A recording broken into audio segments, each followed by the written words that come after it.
Hello, welcome to the 24 episode, and we're back here once again, back-to-back episodes. So we're going to do a little bit different in this round 20. And then there's also, let's go straight through of round 21 previews. So let's get it underway with this episode 24 Aussie Footy Show, Big J Show Footy Show.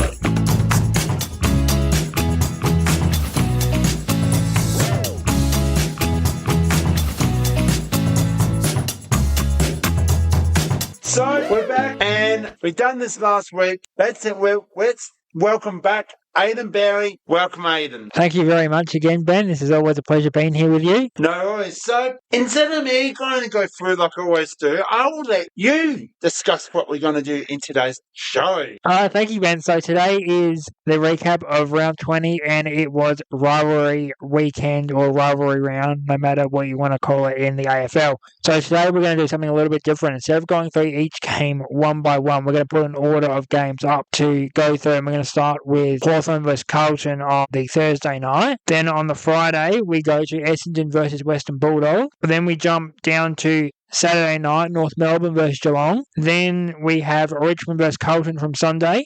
Then we go back to Friday night for the Sydney Derby between GWS and the Sydney Swans. We then go over to Queensland for the Q-Clash between Gold Coast and Brisbane. Then over to Perth for the Western Derby. And then Saturday night, the Showdown, and then we finish off our look at round 20 with Melbourne versus St Kilda. Okay, thank you so much. So, Hawthorn versus Carlton. I'll start off. So, look, it was going to be, before we say thank you for this fella, amazing, not making 200 games, and it doesn't, 180 something games for this Carlton Footy Club, and, pulling to the blue and white navy blue and white jersey, or maybe sometimes the look like the Sturt Blues style back in the 90s, but he wasn't around there. But getting back into what I'm saying, well, Thursday night, MCG, and look, Hawthorn was going to win. Look, strong start. It was all going to be on Hawthorn to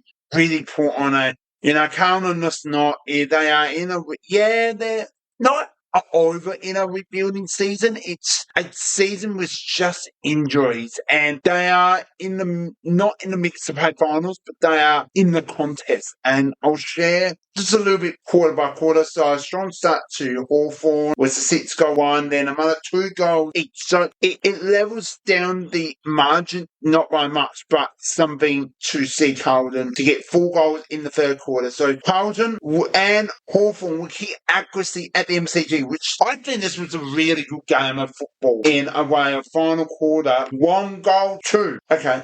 Yeah. So, look, it's a legend night known for Sam Dock. Thank you so much for the memories, the amazing person. And I'm going to give you 2 players games. Why that? Because this is not a player game. This is me, the last one to see this fella as one of the players of the games. We'll share that very shortly, and then my major one of the round for this game. But I think Carlton knew that Hawthorn would in good form, and Hawthorn needed to win, not by big, but just put on a really good clinic. Credit to Carlton never giving up. They keep fighting, and for 24 points, and in good conditions. But Hawthorn, well done on the win. Player of the game, will go straight to that to make it smooth as drop. So, yeah, Sam Docherty, thank you so much for those amazing memories. You included that 1 goal. So that 1 goal, 16 disposals to end your career with 3 marks, 3 tackles, 75 AFL fantasy. I'm really not that worried about the fantasy. It's the finish with that goal. And I saw that. Thank you for the celebration bow. You earn that. That is the goal celebration of on my list for the award. I think that's pretty awesome with a bow and a goal. So 40% in defence and 60% forward. Half, we included 6 score involvements and a goal assist with a 282 metres game. So thank you so much for your time. You had your up and night, not the career you wanted to go through, but come back after that amazing to continue to play the sport. It's just amazing. And enjoy your retirement, mate. And hopefully you'll continue to support Carlton. So, Aidan, let's let you share what I think it was a good cracking game. Even unfortunately, I only saw a little bit. I'll let you share the mighty Hawthorn Horse.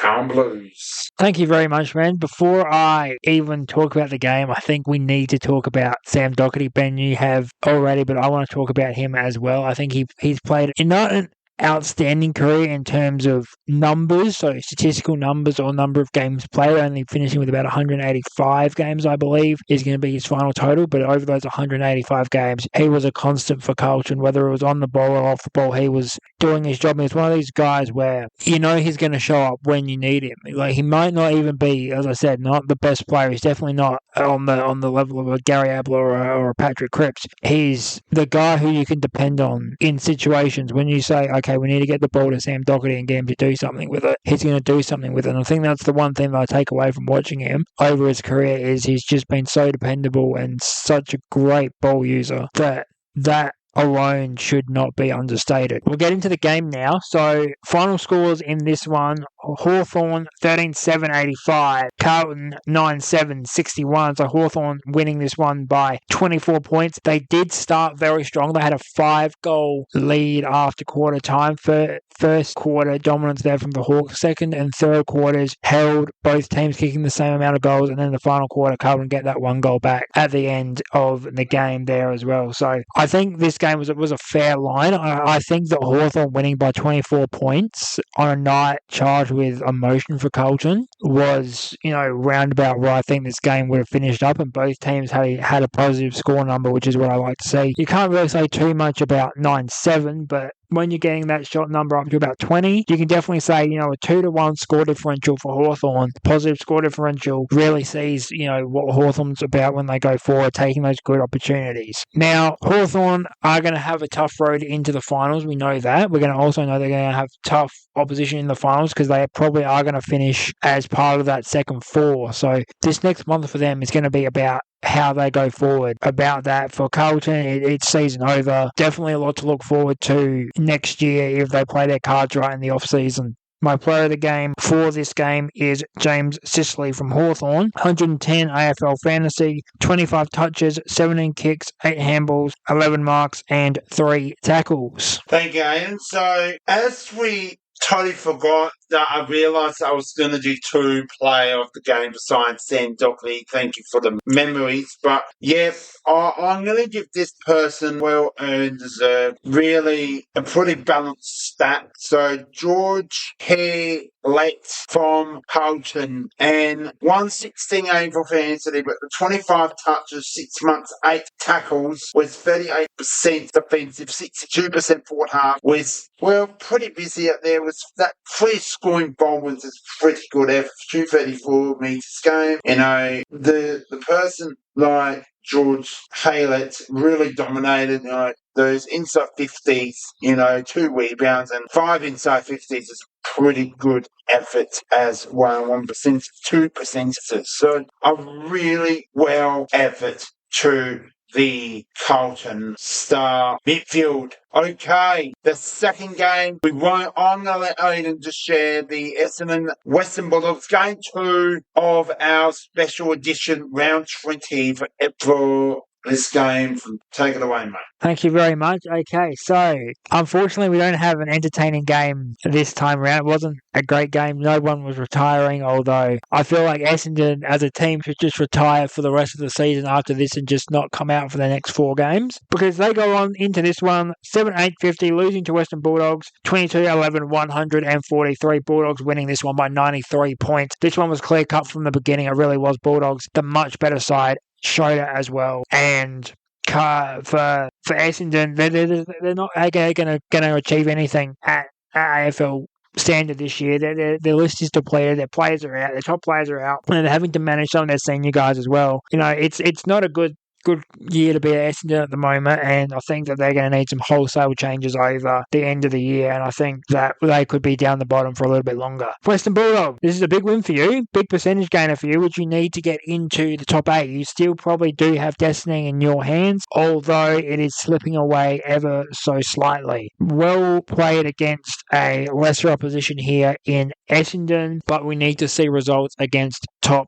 teams to get you into that top 8 as well. Now, this one's interesting. I don't have one player of the game. I think it would be only fair if I had 3 plays of the game in this one. I'm going to go through each of them now. So 1 vote for me in this game is Sam Darcy from Western Bulldogs. 6 goals, 16 touches, 12 kicks, 4 handballs, 8 marks, 2 tackles, 117 AFL Fantasy. 2 votes, Marcus Bontempelli, 146 AFL Fantasy, 2 goals, 35 touches, 20 kicks, 15 handballs, 10 marks, 3 tackles. So a triple-double there for the Bont again. And then my 3 vote getter in this one is Aaron Norton, 111 AFL Fantasy, 7 goals, 15 touches, 11 kicks, 4 handballs, 6 marks, and 1 tackle. Okay, so look, like I said, making it really short, and this is the road of Essendon should be like way down on the bottom. Between those two sides, Richmond won, so in back kicking. You go to Marvel, Western Bulldogs wanted that win, and they got the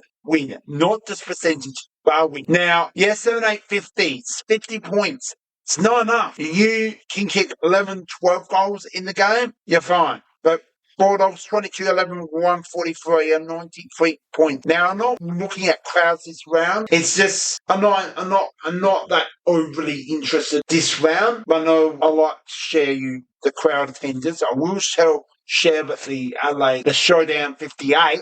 And I'll tell you a little bit about that game very late in the show. So, yes, I really like to give you my 3 players of the game. And there's some really hard, it was all Bulldogs, very beginning, knew this is a good way to practice, to show them that it's going to be an interesting contest. And Western Bulldogs will have to prepare themselves. Essendon, you should play AFL standard. It's unusual. You've been there for a long time. It's not the year of the Essendon Bombers, far way below, But making this now into my player of the game, there's some really hard players. And goals meant to meet. So I really am going to give it to it. It's quite hard. Everyone just contributes goal after goal. And I'm going to give my first vote to a player he's totally dominated. Marcus Bontempelli, include 146 AFL Fantasy, 2 goals, 35 disposals, with 10 marks, 3 tackles. We got 59% defensive half, 41% forward half, with 11 scoring involvements and 2 goal assists. 649 metres game. We had the 28 times of centre bounce attenders. We have 7 clearances. A player has absolute dominated. 4 stoppages clearances. Continues to dominate and want to play finals. But a fella like him, we come into the second player. So it's all goals here for the mighty Bulldogs. And I can't go through Sam Darcy. Look, a fella like he is an improvement to be a very good football player. And there's so much Darcy's in that football club. 16 touches, 8 marks, 2 tackles, 6 goals and 2 points. 117 AFL Fantasy, 117 AFL Fantasy. 9 months into defence, 19% for 81%.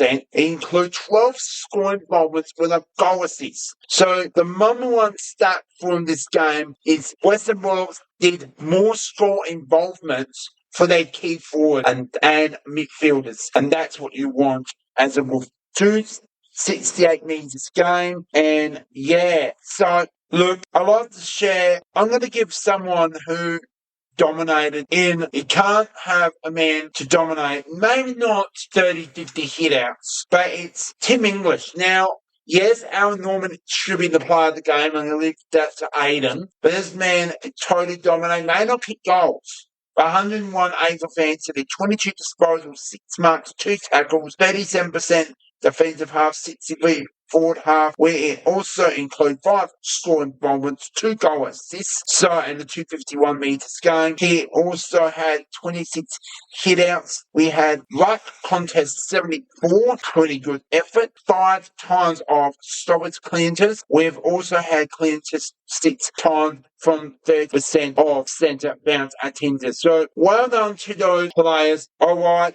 Moving on to Saturday night football now. Wow, I reckon that North Melbourne should be better than Essendon. That's just saying that, not to be nasty and all, but similar result. This is even worse than you put together. And I'll continue on in an Aiden and then we'll go moving on to that. But it's 101 point victory. 22-18, 150, 7-7, 49. Now, yes, it's not a night out for the Cats. This is the sexy Geelong Cats, and I will 100% got to play out the game. North Melbourne, before we go to those Cats, they did come out all right in that first quarter, and what they know for sleep high. They did not even make a second effort. They got some more issues. It's the worst defeat of the year. Yes, Geelong are good. They may be sexy, but we are not seeing another improvement of North Melbourne. I've seen them great during the year, but you just can't kick 7 goals at Marvel. Geelong are not great at Marvel, and you advanced them their key forward. Well, nothing and ever can say that Geelong are back and ever to know they want to finish in that top 2. Their percentage really will help. Next episode, we might be adding the AFL ladder. Stay tuned for that.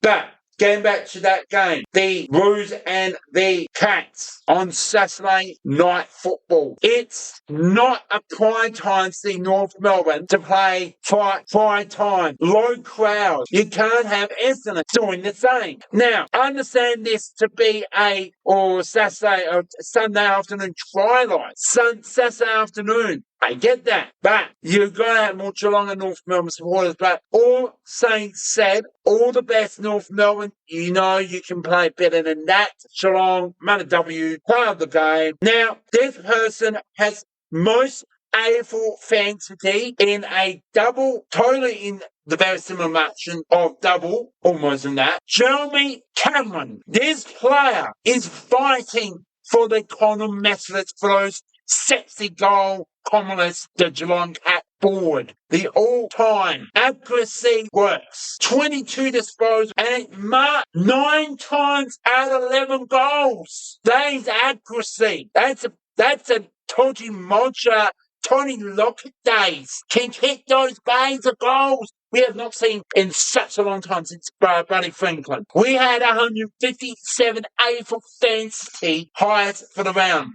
All forward 100%. He included, 497 metres, so dominating that. And he only got 1 free. No against. Tells me that he keeps his cool. Well done to the key forward. I'm going to end it. Now leave it to Aiden. Take it away. I don't know if I can follow that. That was brilliant, Ben. I don't think there's much I can do to follow that. Since I'm here, I am. North Melbourne, listen up. You have shown nothing. Not the last year, not the last 2 years, but the last 3 years since you've had Alistair Clarkson. You went into this project thinking Alistair Clarkson could save all your problems. Instead of looking deep inside yourself and realising that there is a deeper dysfunction happening at Arden Street. One man cannot save you. One man cannot help you. You need to get your players motivated to want to put in effort. It's the same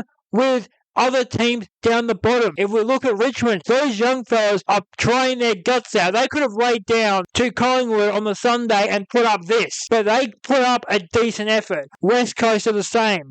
They lay down and don't try. So it's now on the players at North Melbourne. Clarkson can't save you anymore. You need to put in effort. Your list, your players, you have got a good enough list, you have a good enough bunch of players. Maybe some guys could be upgraded over time, but that's okay. But when you have guys like LDU, George Wardlaw, Colby McKercher, Zane Dersma, and I could go on and on and on. Paul Curtis, there's another one for you. Tristan Cherry, there's another one for you. I know he's been suspended the last couple of games, but he's still there, and this is a season systematic issue. Save yourself.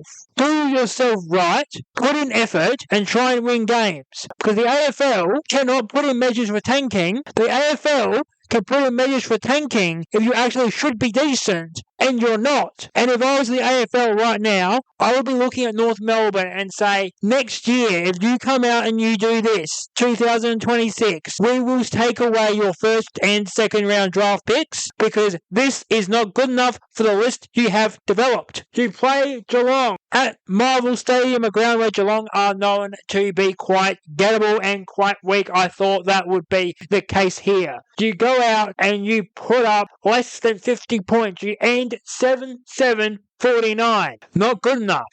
Geelong, 22-18, 150. Anytime a team kicks 20 goals on you in the modern day of AFL with the 6-6-6 rule, there is a problem. Let alone that, half of them were scored by one man. He is my player of the game, Jeremy Cameron, 11 goals. Take a bow. Thank you very much. Thank you, Aidan. It's a good message and all being very clear. We are now heading to a next contest for Sunday afternoon. Alright, Aidan, when you're all ready to take on this game, because I think this was a good effort and it's Richmond. I think it's really a really solid effort. It was a 6-goal victory, defeat, but over Collingwood, back on track. But I'll let you share this game. Yeah, thank you, Ben. Yeah, so just as I was talking about Richmond in the last game, you know, as I said, Richmond could easily have gone the full West Coast, the full North Melbourne, and laid down tools and said we're not trying this year. But these young kids at Richmond are something else. People doubted them having 7 first-round picks last year. This is what happens when you develop these guys properly over the off-season and the pre-season, is that they come in and they form a bond with each other and with the badge. Richmond, a very historic football club, a very passionate football area of Melbourne, and as I've said multiple times before, the MCG, if you look at a map of the VFL, AFL clubs in Victoria, the MCG is actually in Richmond's district.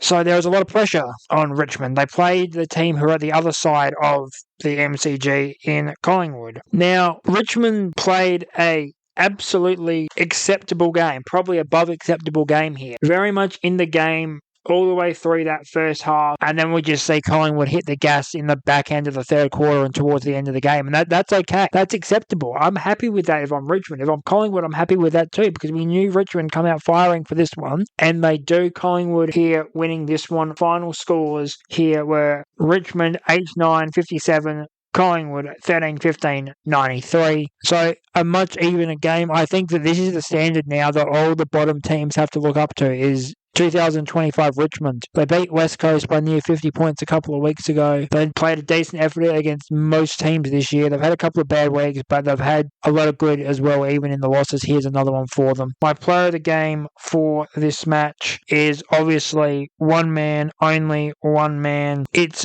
Nick Dacos from Collingwood, 146 AFL Fantasy, 3 goals, 42 touches, 31 kicks, 11 handballs, 4 marks for Nick Dacos. We also have a triple-double for Richmond. It's Tyler Sonsie, 28 touches, 12 kicks, 16 handballs, 10 marks for Tyler Sonsie as well. So well done to him on his performance. Ben, I will let you take over. Yeah, thank you, Aidan. Look, Richmond are on the road to rebuilding, and they are almost saying that they are on track. This is, in my opinion, one of the quickest climates from the Richmond Football Club. Yes, Collingwood, wow. Well done on the win, and Richmond came out all right in that first quarter, but it was all after that. It was the second half that Richmond, fortunately, just let them open. But you give a credit to some of those young kids at Richmond. They're quicker.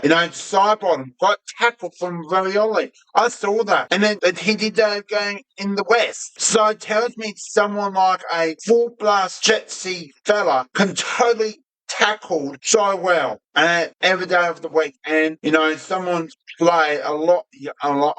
It's more experience, but credit to Richmond. Keep every Richmond supporters keep coming out, because I tell you right now, there's a Richmond Tiger back in town, and I'm hoping to see some more challenges for Richmond. But Collingwood, yes, take the 6-goal win. You did talk on Richmond did test you really well. So a big win like this might be so safe, but points all matters on your end. Adelaide's got the big percentage. Well, we'll share that in a moment. But part of the game, look, so hard to pick one right now. And I'm going to do something a little bit, instead of just keeping on to the same player. He didn't play that great in my opinion. You can't just rely on throws and no tackles. So that's just not nice. But Tom Mitchell, now this fella, he's been at Collingwood long enough, and he's a former Hawk. And he includes 29 disposals, 7 marks, 6 tackles, 118 AFL fantasy. He defended 56% times and 44% forward half. He includes that for scoring involvements, 310 metres game. He includes 20% of centre bounce and tenders with 2 clearances. So it tells me that 70 times inside 50. So it tells me that fella come back and deserve my player of that game. Now it's time to get into what we now going to in what Aiden was sharing, the rivals. And there's derbies, there's showdowns, and that's what, and as well as that, I'll start off. And we do now go to Sydney Derby. I don't know why and they have met 31 times. We are at, let's get my GIA Stadium, the west of Sydney. GWS Giants take on Sydney Swans, 15-12-102, 8-10-58. So knowing that last Sunday two met, it was Sydney gaining the W. GWS have responded back. Sydney, unfortunately, you're on the edge of life, not the percentage. The percentage is a lot of work. Full games, you're going to make up, but it all goes down to percentage now. And Sydney on the edge of maybe finishing that 9 to 10 plays. But credit to Sydney coming out and absolutely dominating. 7 goals to 3 and leading by, 4 goals, 28 points at the main break. Then it was a 9-goal to 1. GWS back on track, and it wasn't a comeback. It was only 28 points, but Sydney dominated. Then it was all GWS dominating with 12 goals, 8 to 2, 1 goal, 2. That tells me that GWS absolutely dominated in score. And they did it from the second half. That is what they're known for, premiership quarter. That's the old way of saying. It opens up, this should be the prime time. Not the Essendon Western Bulldogs. This should be the prime time. That I think it's so good to see a run game for all around of Australia or even around the globe to watch a game of football. But unfortunately that GWS were the better team, and Sydney are on, yes, Dean Cox, new coach, so much potential to come and play finals, but unfortunately it's just not enough, unfortunately. But I reckon they can continue. They should take care at home. We'll share that very soon, whoever Sydney and GWS are playing. But there's some big prime times that big percentage can win by the Swans next week, and I think they can make an effort on that. But this opens up big time. GWS, they're sitting nicely in that bottom half of the ladder, but it still opens up for the Western Bulldogs. They really want to really win this, and points really matters now by the Bulldogs. And I don't know what's happening, but this is going to be an interesting finish for the last few rounds of the season. We do come to the part of the game. It's a 44-point win as well. Player of the game. Now, you don't hit amazed by goals. I really think this person has come a long way, and look, I'm going to give it to Jake Stringer from GWS, the forward. 3 goals, 78 AFL fantasy. I'm not that worried about that, but the 13 disposal, 3 marks, 3 tackles, the 31% defensive from 69% the forward, and included 330 metres game. So not much to say, but this fella kicked 3 goals, but I think those 5 times really matter, and he only did it in the third quarter and the second quarter. Very quiet in the first half. So a fella that he didn't do too much, but totally dominate in that second half. Aiden, I'll let you now share Sydney's Derbies 31st. Thank you very much. Yeah, so this one, really a tale of two halves, really a tale of two games, actually. First half, all Sydney in that first half. They're up 4.5 goal at half time. And then second half, GWS come out and blow them away, kicking 12 goals to 1 in that second half and taking this one by 44 points. Our final score in this one, 15-12-102 for GWS, 8-10-58 for the Sydney Swans. Sydney, I think, should have done better in the second half. You're playing a local rival. I think you've got to be up at halftime and say we can mess with these guys' final chances. If we're not going to get into finals, we can mess with our rivals' final chances. And you had them on the doorstep, and then they just walked away. They just walked home with it. You had them on your doorstep, and they just walked back across the street and took you with them. That's what happened here. You showed no interest in closing the door on them, so they just picked you up and took you across the street, across the worm, as GWS build lead in that third quarter, and then put it in cruise in the last. So a big win here for GWS. As I said, they should be playing finals this year at this point. Big percentage booster of 44 points here will help them.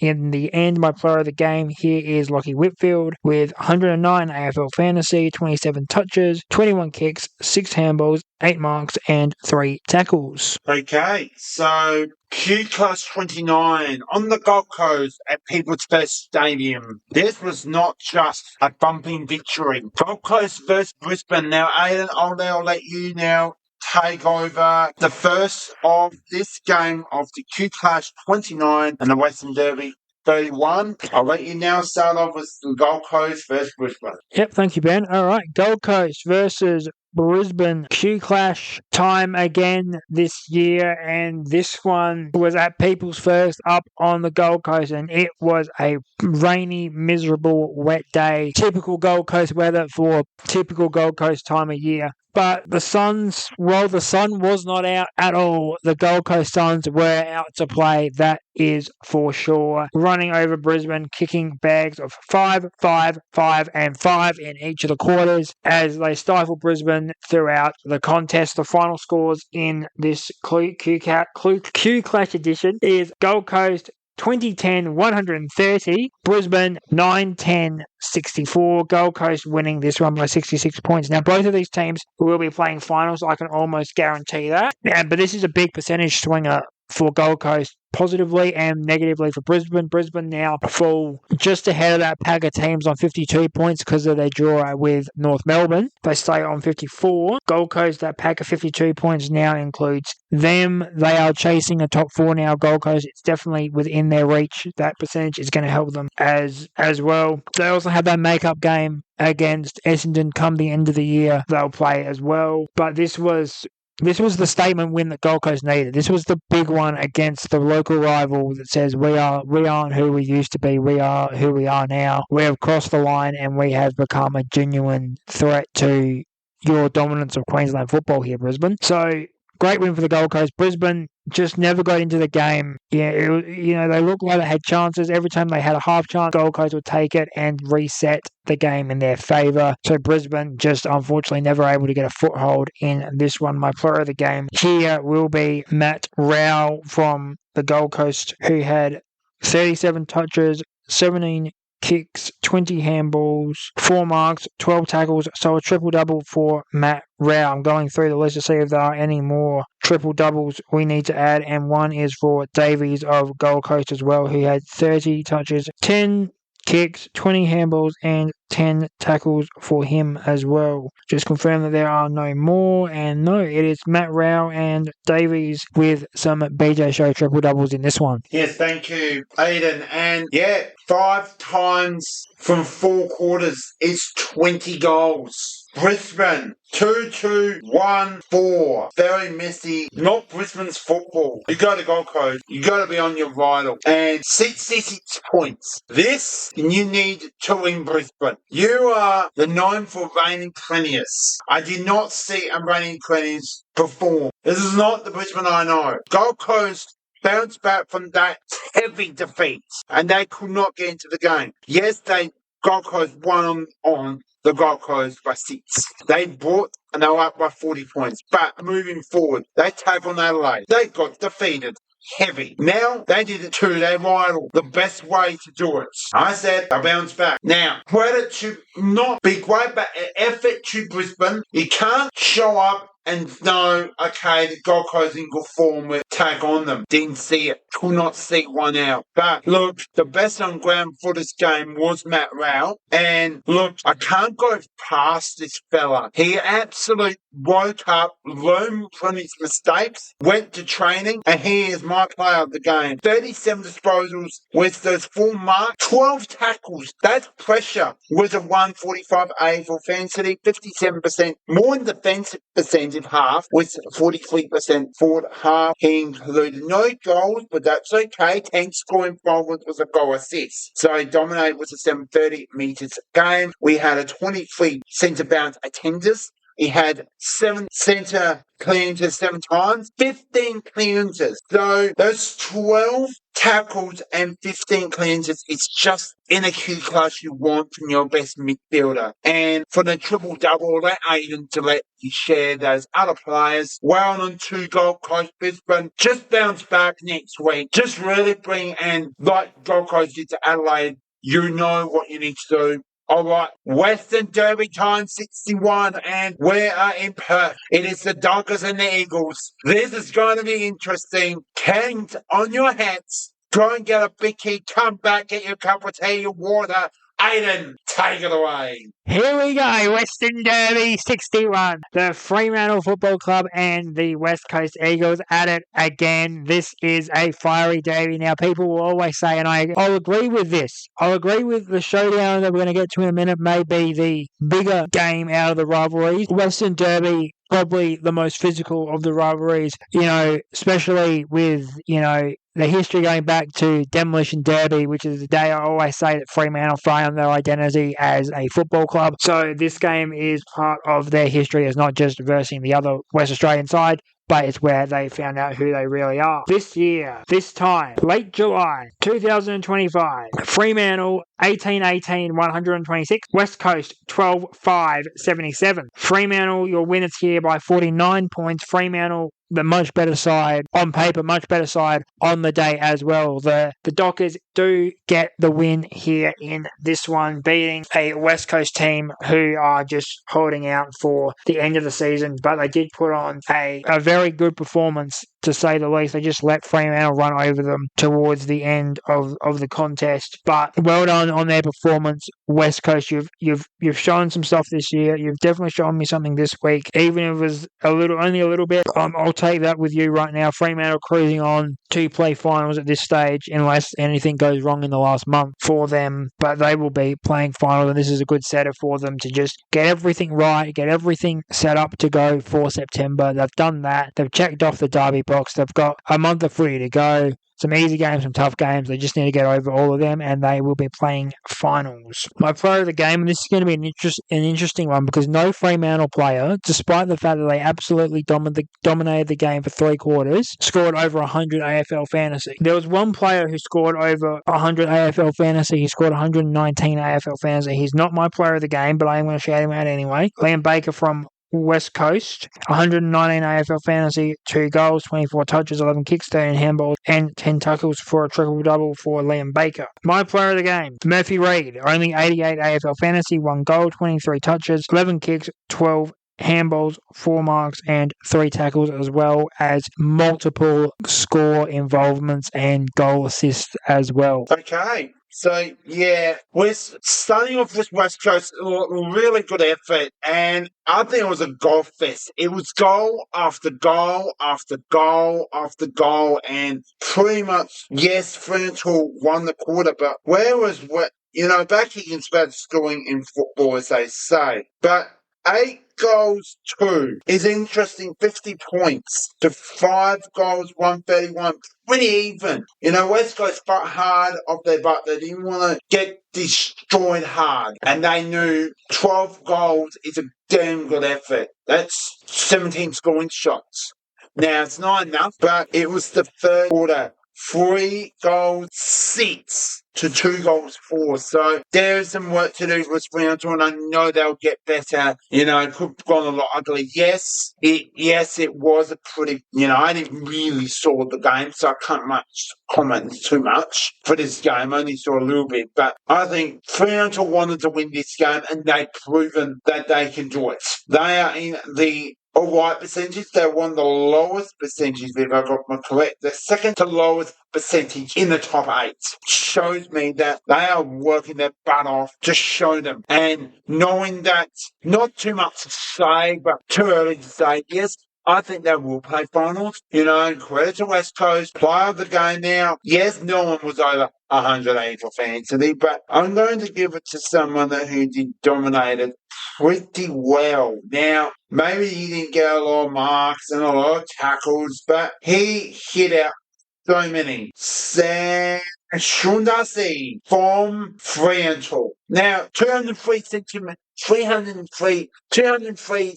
ruckman, 30 hitouts. It's a damn good effort with 61 A for fans, so they're not really that worried about. But the 1 mark, 2 tackles, 11 disposals, 46% defensive and 54 forward half. We include 9 scoring involvements. It's a damn really good effort. 21 centre bounce attenders, a 157 metres gain, 6 clearances. And 62 run ruck contests. So it tells me that Fremantle have still a pretty good ruckman to dominate against their ruckman we'll just share that right now, of Matt Flynn. So he dominated pretty well, but, Sean Darcy got a little bit better off the stats, and, well done. All right, the final game. We head into Adelaide. 46,000 practice ground. Wet football. And I went to it. Now, I don't know if I should go first or let Aiden share his reviews. But if you can, Aiden, share Showdown 58 first up. All right, here we go. Showdown 58. It is the biggest game on the South Australian footballing calendar. It is the biggest game out of all the AFL rivalries. It is I would say, the most must-see game. If you were looking for 2 teams to watch football, you would see Adelaide versus Port Adelaide at the top of my list any day of the year. Unfortunately, this one didn't live up to the billing, and it was a sad, sorry, soaking wet farewell to Showdown for Ken Hinkley as Adelaide take this one 2013, 133. Port Adelaide 5-5. Yes, that's right. 5 goals, 35. Adelaide winning by 98 points. That is a Showdown record. That is Ken Hinkley's record for his biggest loss as well. But you can't really say too much if the other team kicks 13 goals in a half and you kick 2. Adelaide were a much better side. They are a much better side this year. This is why they are going to be playing finals, probably playing a top 2 finals game if they're able to win out their remaining games. They've shown that they're ready. I think right now, Adelaide are the team to beat. If I'm in the top 8 come the end of round 24, I am praying that I am not on Adelaide's path.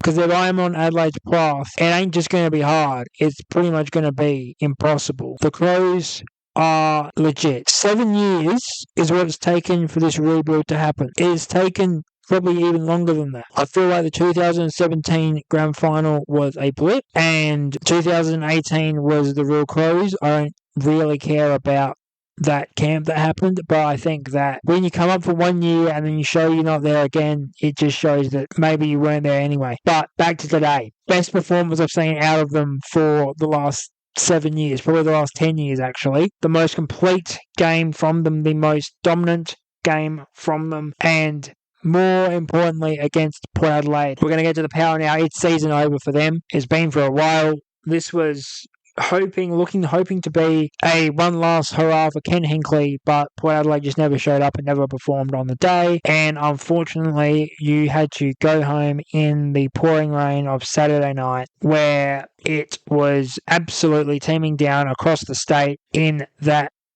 miserable mood in miserable weather, closing the book on Ken Hinckley's Showdown run. I'm going to move to my player of the game now, and I picked Jake Saligo as my player of the game. So Saligo, 121 fantasy, 2 goals, 35 touches, 21 kicks, 14 handballs, 2 marks, 4 tackles. Probably one of his best games I've seen of him as a Crow. Probably actually the best game I've seen of him as a Crow. And he's always been a Crow, so there's not much of a record elsewhere to go on. Well done, Jake Saligo. All right. Yeah, 58. I went to this game. Now, I was in the cheer squad. I want to let you know, it's actually quite awesome to be a mate of mine, play footy together. After the game, we were just getting organised to go to the club rooms, and I was like, hey, I've got a ticket. I was like, okay. I was like, do you want to go? Sure. Yeah, okay. So I'll meet you there. Stuff great, done. Mate, it was just, it was just 46,000 wet football. And I tell you right now, the best, one way or another, Port Adelaide won the clearances, the first for the night, and came to Docherty. I thought he would like to go and play for the Adelaide Crows. That's what it sounded like. It's embarrassing. He knew when he made a mistake, but his teammates got around him and moved on and never did it again. So it tells me that, by Ken Hinkley, heavy defeat.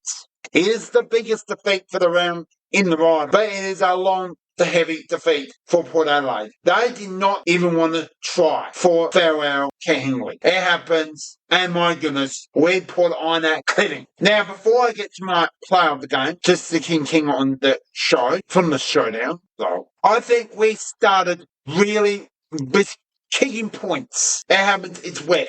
But our quarters totally turn the table. That second quarter turned the table. Then the third quarter got even better. And an 8-0 tells me Adelaide have shown what we're made of. Yes, okay, Port Adelaide didn't show up. That Collingwood playing with a broken finger. If you are injured, don't play them. It is risk. But that's up to the club to do. You sub out a captain. Doesn't matter. A legend of Willie Ollie. He's not playing because a lot going on. And he's still playing football for the reserves. Go and play and spawn the sideline. Last time a thumping showdown happened was during the year of 2020-2021. Rory Sloane was injured. He didn't play. What happened? Defeated. Harvey. So it's a rebuilding for Port Adelaide. Adelaide were the better on the night. They came out. They showed up, and I tell you right now, Adelaide will be pretty dangerous at this point of the season. Play of the game. Now, Riley Filford was the Showdown's medals, best on ground, well earned all night, but I'm going to give this man, James Pickley. Now, I don't give him too much. It's been reported and all that, and that's okay. But he includes 26 disposals, which include 4 marks, 6 tackles. The goal, 116 able fantasy, 42% defensive half, 58% forward half. He also includes 7 score involvement, include a 510 metres game, 22 centre bounce attenders, 9 clearances. So it tells me, and 7 of stoppage clearances. So a fella he totally dominated, actually earned my best on ground. Now, ladies and gentlemen, all ages of boys and girls, puppy doggies and pussycats, and birds of any kind, I would like to introduce, and I'll let me share this one, Aidan, and I'll let you finish off, but what absolute blown comeback. A team didn't want to try and never given up against the mighty Pussycats down in Geelong. It is the St Kilda Saints Melbourne Demons at Marvel Stadium. This is why we show the best game to last in the intro on Aidan Berry. The final score 15-6, 96-13, 12, 90. When you are too confident at 3/4 time over Hawthorn's comeback. St Kilda's breaking the record that you called a victory. 46 points. Melbourne looked so relaxed. Didn't try. Didn't defend. Someone can kick accuracy over bad kicking. It happens. And Marvel, when you kick 4 points in the final quarter, it happens. But Melbourne did come out fine. Credit to them. 9 goals to 4. Okay, 30-point lead. This is the same Mark Sydney down against the Giants. They both 28 points. They lost quite heavily. So it tells me that St Kilda knew that Melbourne were a little bit better on the day. But unfortunately, I did tip Melbourne. A bit upset with that, but I moved on. We'll give you some of the players I think dominated. Jack Sinclair, absolutely dominated. We'll just give him the base stat with a 125 AFL fantasy, which is a 9 goal, but 5 tackles, 7 marks, 32 disposed. He also included 7 scoring bombers, 1 goal, 454 metres game, with including that is all for one that. So a midfielder dominated really well like that. That is a good effort in the defensive part. We also included, Jack Higgins. Now, 85 fantasy, 4 goals straight, 10 disposals, 8 marks, 2 tackles. Another good performance from another in 6 scoring moments, 1 goal, assist to 18 metres game. So, but this man, I will share, he is this far back-to-back. Should be maybe in my top 3 this year. Now, he may not form each week well, but a fella he's a lot more high-rated in the AFL, a lot of talks. But Melbourne, before we end this, my reviews and thoughts, Melbourne Demons, wake up. That's it. Simon Goodman is in trouble. Get a new coach. It is time. Please. You can't be 46 points up and getting defeated by 6. St Kilda supporters right behind Ross Lyon chilling in the coach's box. You had those leaders stepped up and the message, because the leaders were the coaches, they got the message through onto the bench. They done it. That is what a good team can do. They got the team, St Kilda, but it's not been their year. It's just been short. But this is it, folks. Ladies and gentlemen, grandpounds of all, with some puppy dogs and some pussycats. We've got National Wanganeen-Milera. That's it. Now, how can you have a mark off the bound? Dan absolutely dominant with 4 goals, 147 AFL fantasy, 34 disposed, 5 marks, 4 tackles. This fella, back-to-back performance, dominating Geelong, and now play at Marvel, his best for the year.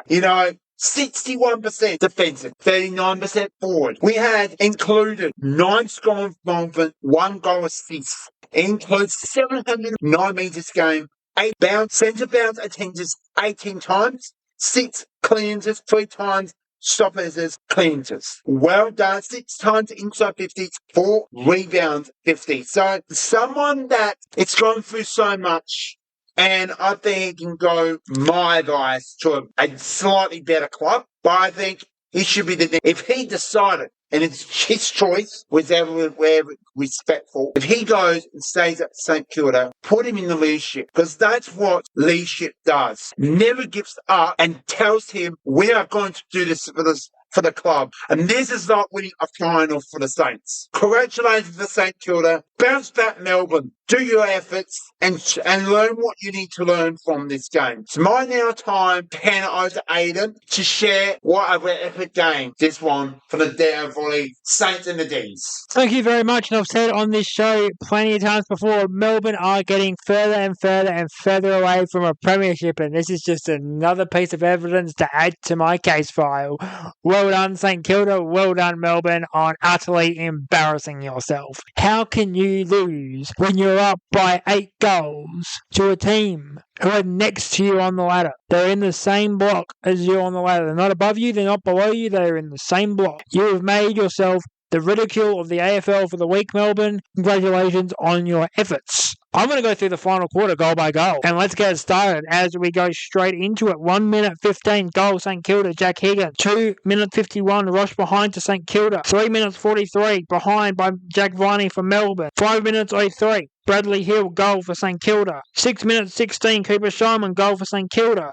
9 minutes 6 seconds behind Clayton Oliver, Melbourne. 11 minutes 9 seconds behind Jake Melksham, Melbourne. 14:24, goal Jack Steele, St Kilda. 16:21, goal Mason Wood, St Kilda. 18:07 behind Mason Wood, St Kilda. 21:45, goal Cooper Sharman, St Kilda. 22:57, goal Jack Higgins, St Kilda. Rush behind for Melbourne. Then we get to the final minutes, and now it is 1 goal lead for Melbourne after all of that carnage. 4 points for Melbourne in the quarter. So far, 7 goals for St Kilda. 29:50. Goal St Kilda, Nasiah, Wanganeen-Milera, and the game is tied. Then, after the siren goes, goal St Kilda, Nasiah, Wanganeen-Milera. 32-38 on the board. St Kilda winning this one by 6 points, with our final scores here being St Kilda 15-6 96, Melbourne 13-12 90. Nasiah Wanganeen-Milera may need to change his name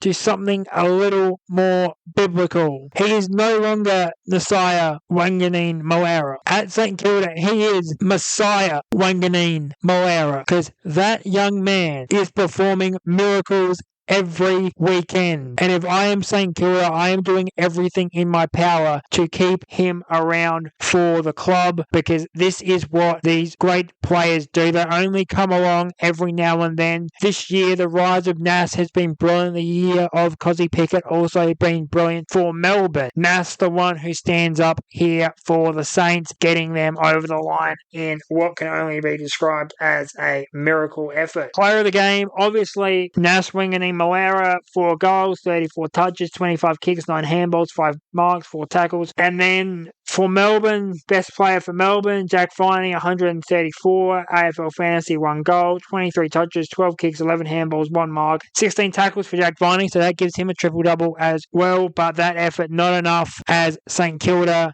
the winners over Melbourne, proving, thank you very much, you are further away from a flag than North Melbourne. Okay, well, we're going to go. Okay, no, it's not like a little, just more clip. Even this ascensions or two. Each game, who's going to win for round 21. So, look, when you're ready, Aidan, I am ready. I'll let you share all your games in a row, and then I'll share mine after that. So I'll let you now share. We're so close to the end of the premiership season with 3 rounds or 4 rounds, wherever it is, from round 21 to 24, so 21, 22, 23. 4 more games remaining. I'll let you share those 9 games. Round 21, we start in Marvel Stadium, Western Bulldogs versus GWS. Bulldogs pulling favourites. This is a big rivalry game. I just feel like GWS, after their beating of Sydney, comes in a little bit stronger, of having played a slightly better opposition. So I take GWS by 3 goals in this one. Friday night, we are at the Adelaide Oval for Adelaide versus Hawthorn. Last time I said that in Tasmania,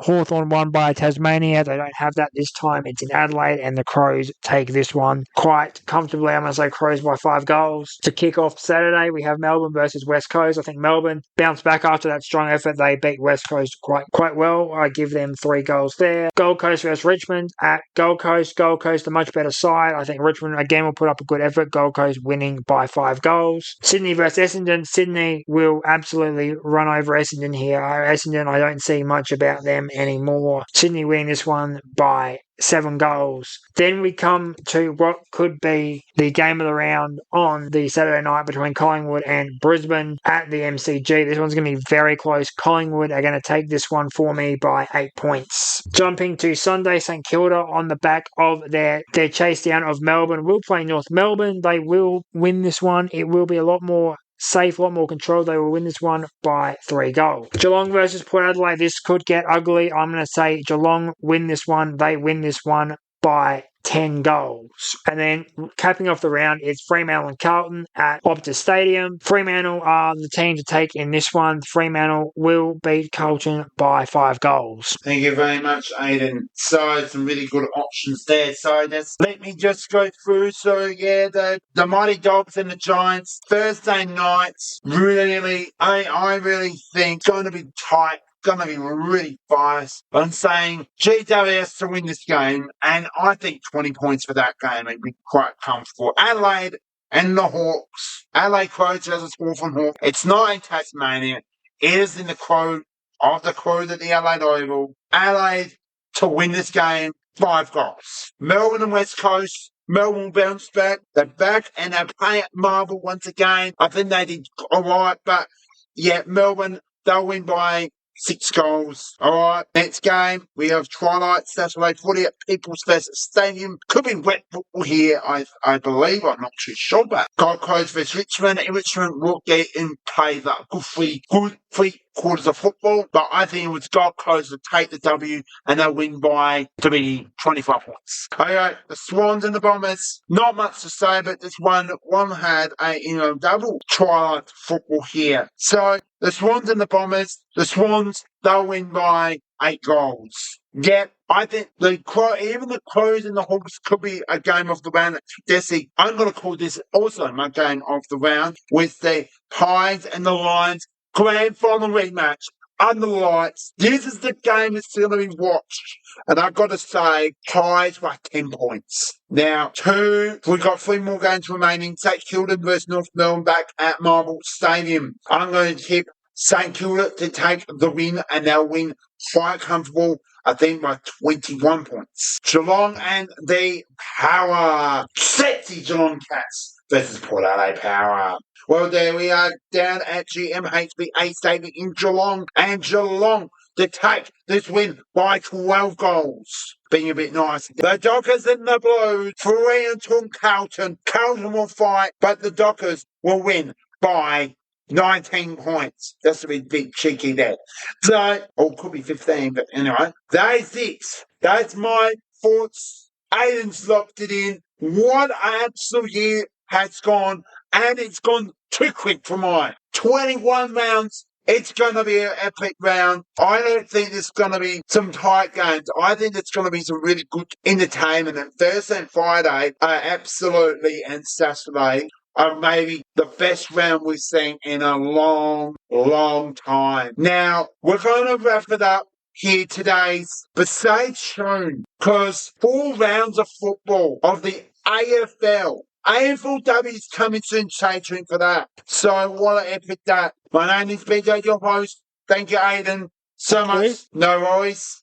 There's been some laughs. There's been some epic. And it's not talking about a team like West Coast. Talked about that last week. We talked about North Melbourne this time. It can't too much do with Essendon because there's too much injuries. But to not say we're signing out for now. We'll see. Stay tuned with the International Junior. What an epic show they'll be hosted by Aidan Barry. So listen out for that. We also have the extra SMFLW Grand Final. What an epic that will be. We also have this episode stay out. We have the following episodes already out. We have the amazing Pete, the Tractor, the A-grade coach for more inclusive coach. Interviews already out. Listen to that. So much to come. And the fun of the BJ Show Awards, Footy Show Awards. We are going to, what a show that will be. And then we'll come in some fun, some top outside of sport into those movies and TV shows as well. The quizzes, as we will love to do. And it could be anything we would like to share with you. And it doesn't have to be an epic one we did a few years ago. I think this is going to be a big one and ever. But anyway, thank you so much for listening. BJ Joy's out. Bye for now. Peace.